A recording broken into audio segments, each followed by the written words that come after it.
This time I will introduce and invite up the next student-athlete presenter and the presenter for the next inductee. Student-athlete Jordan Doak, presenter Deidre Davis.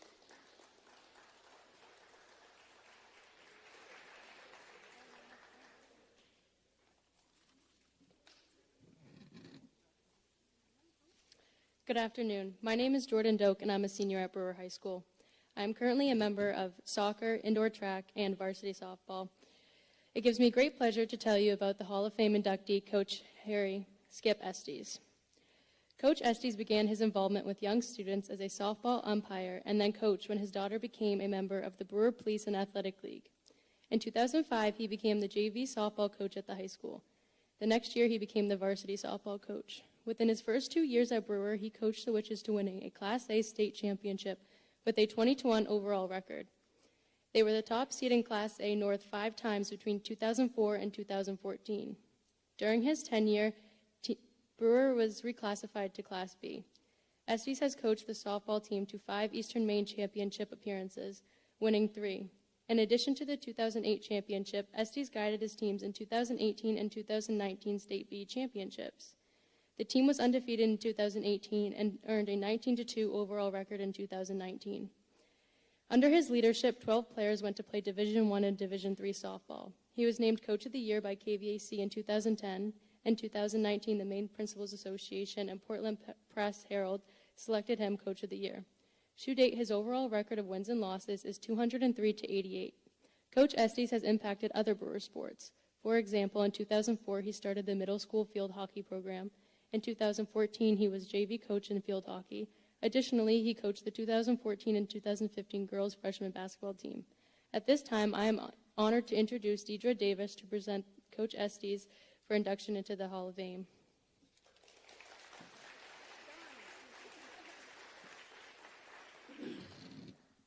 It is really bright up here. As you've heard, my name is Deidre Davis. However, around the softball field, I'm usually referred to as Skip's softball wife. I guess technically I'm his ex-wife because I left him after the 2019 season. I'd had enough. Just kidding, Skip. But seriously, today we're here to honor the great accomplishments of so many people, and I'm truly honored to be here to help introduce Skip. When we got our guidelines as presenters, it said, tell an inspirational story or share memories related to the accomplishments of the honoree. This helps inspire the student athletes. So as I thought about Skip, and I thought about what the student athletes could learn from him and how he might inspire them, I easily came up with 5 things. 5 things we can all learn from Skip. Number 1, be your authentic self. When some people first heard, and I have some people in like big letters, first heard that Skip was taking over the varsity program, they said he was too soft, he was too easy, and he wouldn't command respect. Skip didn't change who he was just because some people thought he should. He brought his authentic self to the field every day, and we've heard those results of the too soft, too easy Skip. 3 rings and 200 wins. Yeah, that'll do it. Even a blind squirrel finds a nut once in a while, right, Skip? Number 2, be enthusiastic. No one, and I mean no one, came to practice and games more excited than Skip. Every damn day. Honestly, it was annoying how he could just turn it on whenever he needed it. Whether he was cheering on a good play with the ESPN theme, dun-dun-dun, dun-dun-dun, from the dugout, or yelling, whoa, Nelly, when one of the girls belted a home run, or giving the player the muscle pose after they had roped a double, and he cheered him on from the third base box. That enthusiasm carried us and showed the players that we should celebrate all of the successes, and that when things were tough, those celebrations and that positive attitude would pull us through. Number 3, don't be afraid to fail. Sometimes you have to try new things, even if people think you're crazy. You never know what might happen. The 2008 team started 8. There are 9 players on a softball field, right? It started 8 players in different positions that they had played the year before. There was not likely another coach that had ever made that kind of defensive wholesale changes. He got the players to buy in, and it resulted in 20 wins and a state championship. Had Skip listened to the critics, or if he was afraid to fail, that never would have happened. Number 4, surround yourself with good people. When Skip first took the job in 2006, he immediately began to surround himself with people who could help him rebuild the fractured program. He began with Wayne Richards and myself. Over the years, he added some other really good people like Erica Hawk, Butch Grindle, Tim Kroll, Rob Gilmore, Jamie Knowles, his daughter Sarah, Meg Davis, Nancy Snodio, and pitching coach Amanda Ryan. Skip attended coaching clinics and pitching clinics all over New England because he knew if he went to talk to the best coaches that he would get the most out of his team. He knew that in order to coach his team to success, he needed people with different strengths to handle aspects of the team where maybe he wasn't the best suited. Not every head coach is willing to give that kind of autonomy to their assistant coaches. But he knew what was best for his team, and he gave us that ability. He shared those responsibilities, and he would get the most of everyone, out of everyone, and the team would be better for it. Number 5, dress for success. No team in the state, including any college team, has more swag or better looking gear than Brewer softball. As Utterback can attest, most years, all of Skip's salary, and then some, goes back to the program because he spent so much money on our team gear.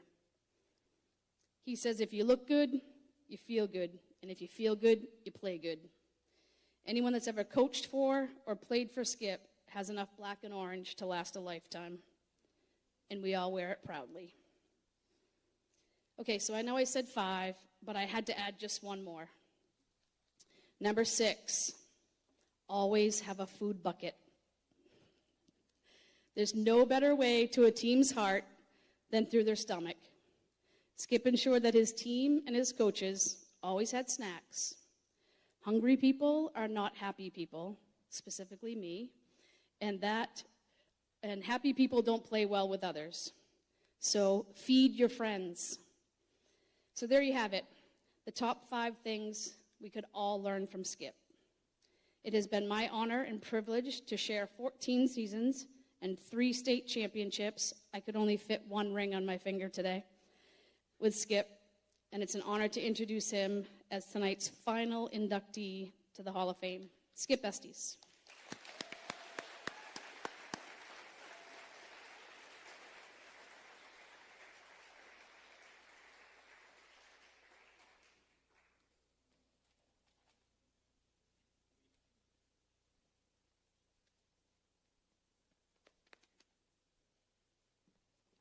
Oh boy. Thank you, ladies. I would like to thank the Hall of Fame Committee and the school administration for choosing me for this honor and putting on this event. It is very special. I would also like to congratulate my fellow inductees. A little fact to share with all you, to show my age. As a boy, I attended Dana Dougherty's summer camp at Phillips Lake. My dad would bring me over by boat and drop me off. Now, for all the people in my softball circle, a conversation with me is called a skip chat. So for the next few minutes, you'll get to experience a skip chat. I've been very blessed in my life, and I'm going to talk about my life in 3 categories: personal, business, and coaching. I am fortunate to have 2 loving parents, Harry and Shirley Estes, who bled black and orange and were high school sweethearts. Harry played football, in basketball, and Shirley was a cheerleader. You'll hear her name later with the Girls Athletic Association. I am lucky to have the support of my loving wife for the past 40 years, who refers herself as a softball widow during the season. She claims that when I pass away, she's going to have me cremated, put me in a tomato soup can, and bury me at center field. My other segment of my life has been my business career. My boss of 37 years, Goody Gilman, gave me his blessings of coming and going from work when I needed to get the games and practices, as long as I kept my sales numbers up. Every job I have had, I've been recruited for, with the exception of my first interview with the company. When I took over the Newport location, I had surrounded myself with the top 14 people to build the business back up. As my right-hand person, I chose a lady named Gail Littlefield, who I refer to as my work wife. With that team and Gail as my number 2, Gilman Electric Newport prospered to be one of the most profitable locations in New England in our larger company, CED, for over 30 years. My coaching career started out by a lady named Mickey Hogan. She tricked me into helping my daughter's PAL softball team and then commissioner of the PAL League. In 2006, 2 weeks before the start of the softball season, the team still needed to have a coach. The AD at the time, Dennis Kaya, invited me down to his house for coffee and Betty Ellen's chocolate chip cookies. Somehow, she found out they were my favorite. In the process of trying to convince me to take the varsity job, Dennis said if I didn't take the job, the superintendent said he would be the coach for the season. Dennis, with his reputation, didn't know if the girls would like his coaching. But by the look on Betty Ellen's face, we were more worried about the girls would do to him. Needless to say, when I left, I agreed to coach the girls as long as I could convince my boss, and I would need to recruit a strong female role model to coach with me, and that was Dee Davis. She came with me the first year and coached with me from 2006 to 2019. As Dee has already said, she is known as my softball wife. An old saying is, behind every good man is a good woman. And as you can see, it's taken many women to shape me into the man I am today. Thanks to my mom, my wife, my work wife, and my softball wife. Over the years, I've had some great coaches with me that have developed into great friendships. Dee Davis, Wayne Richards, Erica Corey Hawk, Tim Crowell, Bill Birch, Robbie Gilmore, Nancy Snowdeal, Amy Fowler-Kearns, Duffy Dorian, Jamie Emerson, and my good friend Butch Grendel. I've been very proud that some of my past players who have wanted to come back in the role of coach, Morgan Small, Meg Davis, Jordan Goodrich, Grace Bridges, come back to coach. It has been very special to coach alongside my daughter, Sarah Estes Clark, in softball field hockey. A little side note on that was we were actually coaching up to Old Town, and I had a little sophomore come up to me, and she said, "Coach, we think it's very cute when you two fight." What is special about coaching at Brewer and makes me a proud Brewer Witch is the relationship and the support I've had from coaches of other sports. It's been a privilege to have two of the best ADs in the business. When I first started coaching, Dennis told me a line I always followed in business. It is much easier to ask for forgiveness than it is permission. Fast forward a few years, and he told me to ease up a little. Even though I am known as a softball coach, I've also enjoyed coaching other sports at Brewer over the years. I've been part of the girls' basketball program. In 2005, I started the middle school field hockey team, and I've had a lot of great memories from those years. Managing a roster of 50 middle school girls felt more like managing a football team than a middle school field hockey. And boy, did we have fun. The reason why I talk about my 3 avenues of my life is the message I want to share with the student athletes is if you surround yourself with good people, good things happen. So thank you very much.